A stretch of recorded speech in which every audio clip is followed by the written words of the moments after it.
معاهم فلوس بالكوم وعقارات وأطيان وذهب ومجوهرات محدش يعرف يعدها. بس السؤال اللي دايما بيشغل الناس، يا ترى مين أغنى 5 سيدات في مصر؟ ومين اللي ورا الثروات الضخمة دي؟ وإزاي السيدات دول قدروا يبنوا إمبراطوريات مال وأعمال؟ كل دي تفاصيل هتعرفها معايا في الفيديو ده.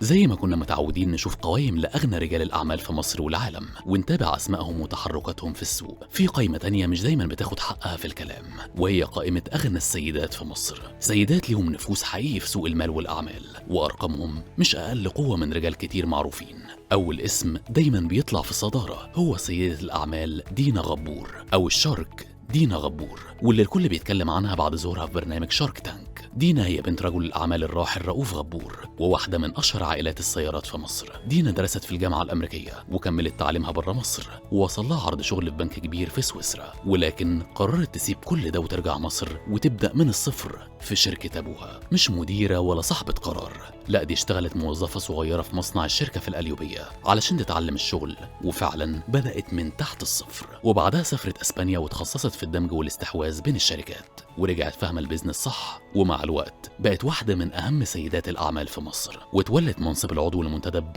لشركة غبور للسيارات. وبعد فترة اعتزلت الشغل مؤقتا علشان تهتم ببنتها، ولكن رجعت بقوة وأسست شركة حالا للتكنولوجيا، واللي صنفتها فوربس من أهم الشركات الناشئة، وده على حسب موقع المصري اليوم. كمان في خديجة الجمال، وخديجة بنت رجل الأعمال الراحل محمود الجمال ومرات جمال مبارك. الفرق بينهم كان 21 سنة، وكانت قريبة جدا من إنها تبقى السيدة الأولى في مصر. ثروتها جاية من كونها الوريثة الوحيدة لواحد من كبار رجال الأعمال، وعندها أصول وأراضي في شرم الشيخ وأكتوبر، وعقارات في مصر وباريس، غير أسطول عربيات واستثمارات ضخمة. الأرقام المتداولة بتتكلم عن مليارات بالجنيه، عبارة عن ممتلكات وأصول مش بس سيولة، وده على حسب مواقع صحفية. وطبعا مش هننسى فريدة وياسمين خميس، الأختين اللي قلبوا موازين الاستثمار. فريدة هي بنت الملياردير محمد فريد خميس، ملك المنسوجات ومؤسس مجموعة النساجون الشرقيون، وكانت دراع أبوها اليمين في الإدارة، ومش مجرد اسم. اشتغلت في قطاع المنسوجات، بعدها دخلت مجال البتروكيماويات، وبعدها بعد جوازها من باسل الباز، وده عمل دمج قوي بين صناعتين تقال،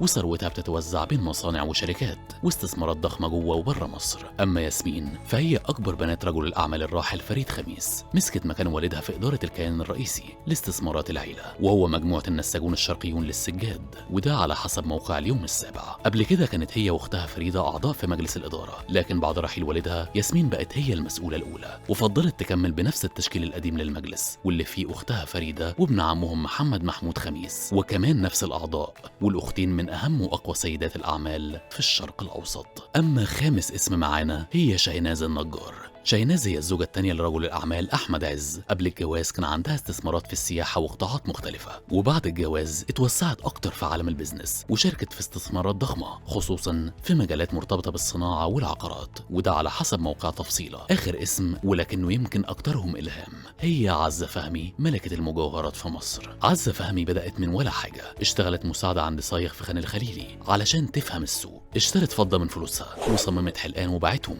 وكسبت ضعف ثمنهم. واحدة ورا واحدة فتحت ورشة وبعدها مصنع، لحد ما بقت علامة عالمية، ومجوهراتها اتلبست في معارض عالمية، وبقت اسم مصري بيدخل عملة صعبة للبلد. عزة نفسها قالت قبل كده انها ما كانتش شاطرة في الدراسة، ولكنها كانت بتدور على الحاجة اللي بتحبها، ولما لقيتها في الصاغة اتمسكت بيها وبنت امبراطورية بايديها على حسب اليوم السابع. ودلوقتي قول لنا، تفتكر ان الستات في مصر قدرت تثبت نفسها في مجال البيزنس؟